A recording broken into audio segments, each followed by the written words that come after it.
If you've been in the markets for a while, you've probably felt the Fed shock more than once. This powerful central bank, the Federal Reserve, has global markets hanging on its every move. When Powell approaches the podium, investors hold their breath for that. Good afternoon.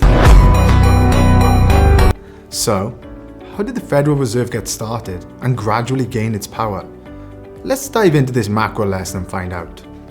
Despite its massive influence today, the Fed has been around for just over a century. Back when the US was founded, there was no central bank as we think of it today. The US faced several financial crises by the late 19th and early 20th century. The panic of 1907 was a real doozy. Think domino effect with the trust companies collapse, triggering a nationwide panic. Banks were failing left and right. JP Morgan, the financial wizard, stepped in like a superhero, rallying a bankers' alliance and injecting private funds to stabilize the market. Today, two financial companies in the US market are named after Morgan, JP Morgan Chase and Morgan Stanley. Both trace their origins back to banks founded by JP Morgan. These crises underscored the need for a central bank, leading to the Federal Reserve Act of 1913 and the birth of the Fed. Initially, the Fed's power was relatively limited.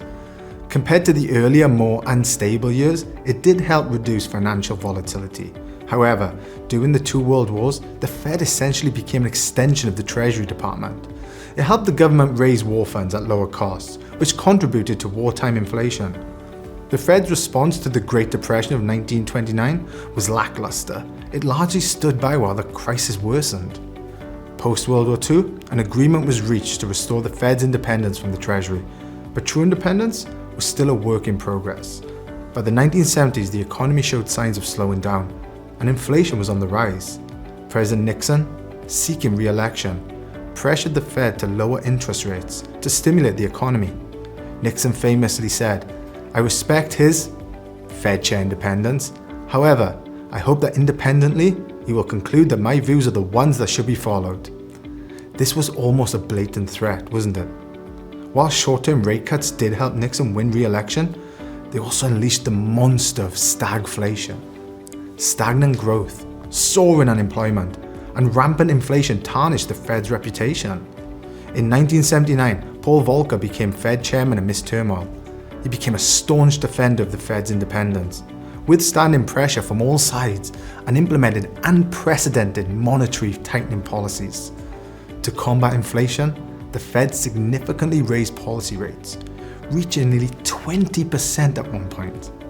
This initially made borrowing expensive, curbing spending and investment, and deepening economic woes.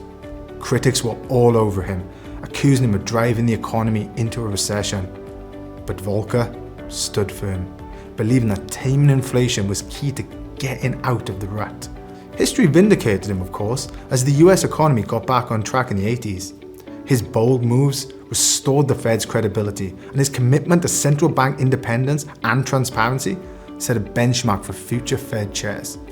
Janet Yellen, Fed chair from 2014 to 2018, said Volcker embodied the values we hold most dear: devotion to public service, the courage to do the right thing, even when it's immensely unpopular.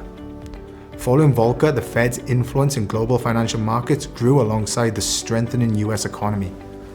The Fed became more open about its decisions, using tools like forward guidance to better manage public expectations. The Fed took decisive action during the 2008 financial crisis and the 2020 pandemic shock to stabilize the economy.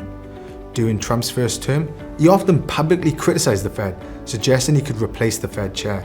But in reality, a president can't directly fire the Fed chair, only nominate a successor when the term ends. Do you believe that the president has the power to fire or demote you, and has the Fed determined the legality of a president demoting at will any of the other governors with leadership positions?